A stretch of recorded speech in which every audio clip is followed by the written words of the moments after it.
Assalamualaikum warahmatullahi wabarakatuh.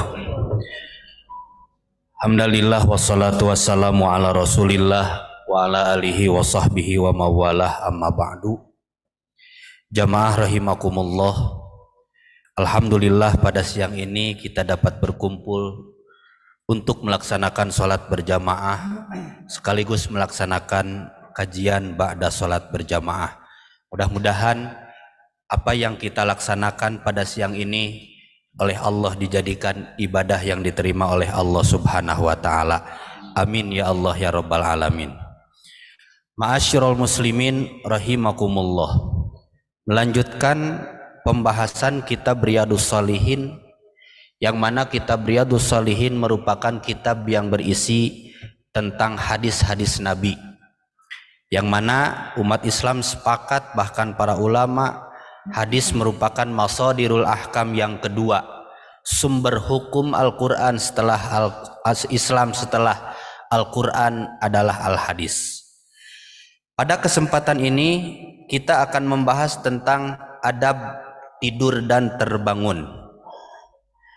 Nabi mengatakan, Anil Barra bin Azib, salah satu akhlak Nabi ketika melaksanakan tidur, dalam sebuah riwayat dari Imam Barra bin Azib, kana Rasulullah sallallahu alaihi wasallam iza awa ila firashihi nama ala shikkihil aiman. Rasulullah ketika akan melaksanakan tidur, beliau senantiasa menggunakan posisi ala shikkihil aiman. Apa ala shikkihil aiman itu? Tidur dengan posisi miring ke sebelah kanan. Summa qala, kemudian Rasulullah berdoa, Allahumma aslamtu nafsi ilaika wa wajjahtu wajhi ilaika wa fawwadtu amri ilaika wa alja'tu zahri ilaika raghbatan wa rahbatan ilaika la malja'a wa la manja'a minka illa ilaika amantu bi kitabikal ladzi anzalta wa nabiyyikal lati arsalta. Maka posisi tidur, jika kita merujuk pada hadis ini, Nabi senantiasa menggunakan posisi sebelah kanan, atau dalam istilah ilmunya dikatakan at-tayamun. Kenapa sebelah kanan? Karena Rasul menyukai memulai segala sesuatu dengan sebelah kanan. Yang kedua, pandangan medis mengatakan jika tidur dilaksanakan miring ke sebelah kanan, maka posisi jantung akan lebih leluasa, tidak tertindih dengan organ-organ yang lainnya. Hadirin jamaah rahimakumullah. Ketika Rasul melaksanakan tidur, yang kedua, selain posisinya menghadap miring ke sebelah kanan, Rasul tidak pernah meninggalkan doa. Umumnya umat Islam mengatakan bismika Allahumma ahya wa amut.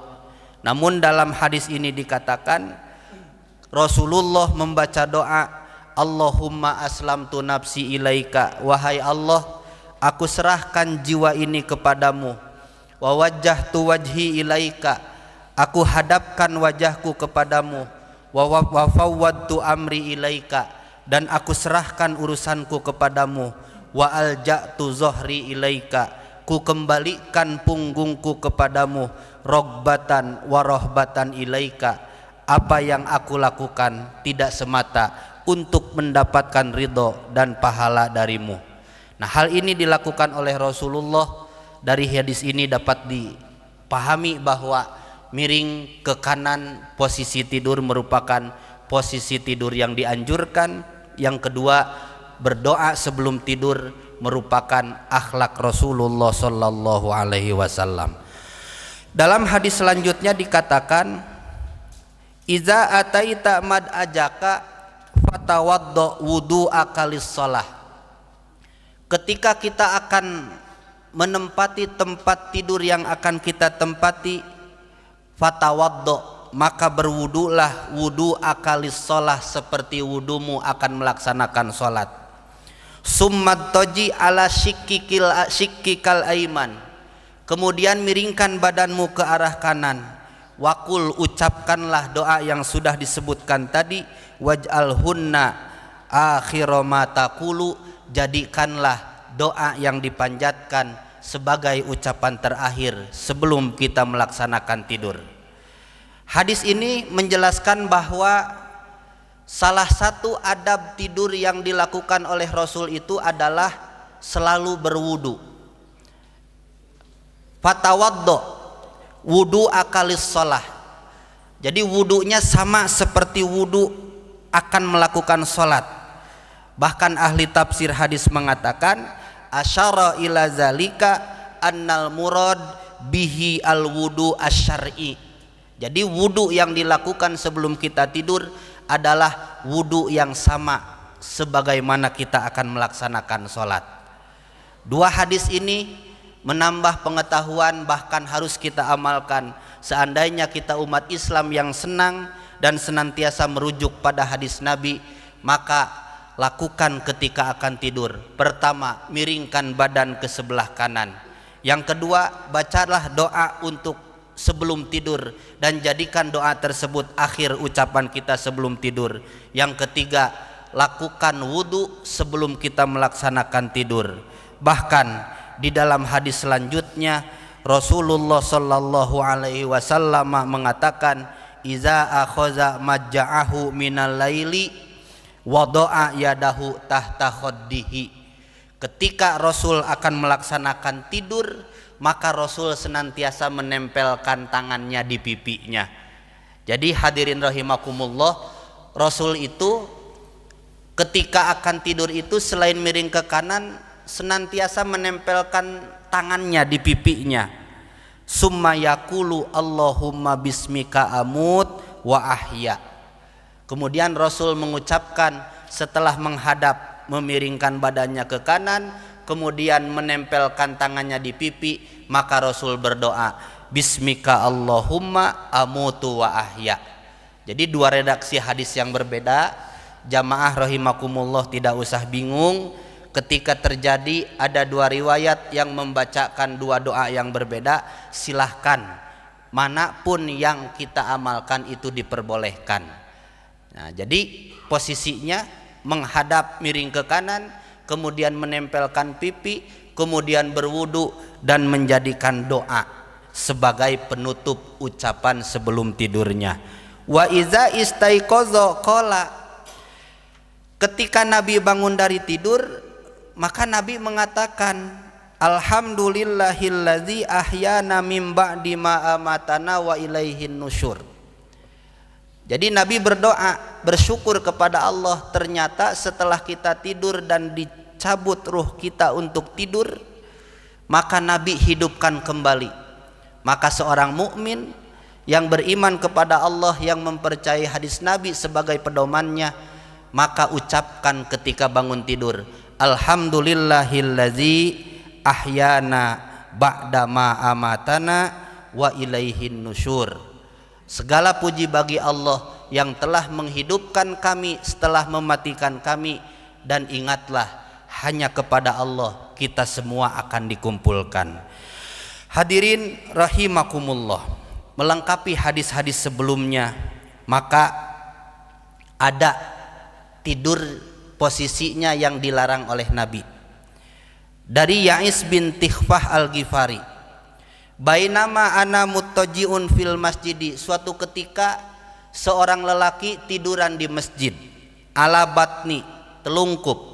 Jadi tidurnya itu telungkup. Izan rajulun yuharrikuni birijlihi, ketika lelaki yang tiduran dengan posisi telungkup, maka ada seseorang yang mengingatkannya dengan kakinya. Faqala inna hazihi doj'atun yubghiduhallah.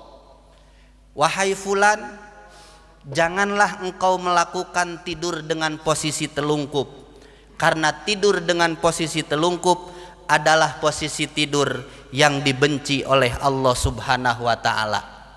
Maka si fulan kaget, kemudian melirik. Faqala fanazartu faizan Rasulullah sallallahu alaihi wasallam. Ternyata ketika melirik, menoleh ke belakang, yang mengingatkan beliau tidur dengan posisi telungkup adalah Rasulullah sallallahu alaihi wasallam. Dari hadis ini dapat dipahami bahwa posisi tidur yang dilarang artinya dihindari, bukan dilarang dalam artian haram dan menghasilkan dosa, bukan, tapi posisi tidur yang harus kita hindari adalah posisi tidur dengan telungkup. Akhirnya satu hadis penutup sebagai penutup bab adab tidur dan adab terbangun dari Abi Hurairah radhiyallahu an, Rasulullah sallallahu alaihi wasallam, man qa'ada maq'adan, siapa saja yang duduk kemudian falam yazkurillah, duduk kemudian tidak berzikir hatinya kepada Allah, kanat alaihi minallah tiratun, maka aktivitas duduk yang dilakukan kurang dan jauh dari keberkahan. Wa man idtaja'a majja'an la yazkurullaha ta'ala fihi, orang yang tidur kemudian tidurnya tidak berzikir kepada Allah subhanahu wa ta'ala, kanat alaihi minallah tiratun, maka tidur yang dilakukan tidur yang jauh dari keberkahan. Jamaah rahimakumullah, akhirnya saya simpulkan bagaimana Rasul mencontohkan tidur yang memiliki keberkahan dan tidur yang tidak memiliki keberkahan. Yang pertama, Rasulullah ketika akan tidur posisi tidur senantiasa miring ke kanan. Hikmahnya karena Rasul menyukai tayamun, dimulai dari kanan. Yang kedua, secara medis posisi jantung tidak tertindih dengan organ tubuh yang lainnya. Yang kedua, Rasul itu ketika akan tidur senantiasa berwudu seperti kita akan melaksanakan sholat. Yang ketiga, Rasul ketika akan tidur senantiasa menjadikan doa sebagai penutup kata-katanya, kemudian melaksanakan tidur. Yang terakhir, dari hadis yang tadi kita pahami bahwa ada posisi tidur yang dihindari bahkan dijauhkan dari keberkahan, yaitu posisi tidur dengan posisi telungkup dan tidur ataupun aktivitas-aktivitas yang tidak disertai zikir kepada Allah subhanahu wa ta'ala. Akhirnya saya berwasiat pada diri saya sendiri, umumnya kepada jamaah rahimakumullah, apapun aktivitasnya supaya mengandung nilai ibadah, jangan lepas dari zikir kepada Allah. Ketika akan menulis, hati ingat kepada Allah. Ketika akan makan, ingat kepada Allah. Ketika akan tidur, jangan lupa senantiasa berzikir kepada Allah. Insya Allah ketika terbangun, Allah jadikan kita sebagai hamba yang bersyukur, hamba yang berterima kasih akan umur dan sehat yang telah diberikan oleh Allah subhanahu wa ta'ala. Itu saja yang bisa saya sampaikan. Mudah-mudahan berkah dan bermanfaat dan menjadikan ilmu yang barokah, ilmu yang akan lebih mendekatkan diri kepada Allah, ilmu yang akan menjadikan kita semua mengenal Rasulullah melalui hadis-hadisnya. Aqulu qouli hadza astaghfirullahal azim. Assalamualaikum warahmatullahi wabarakatuh.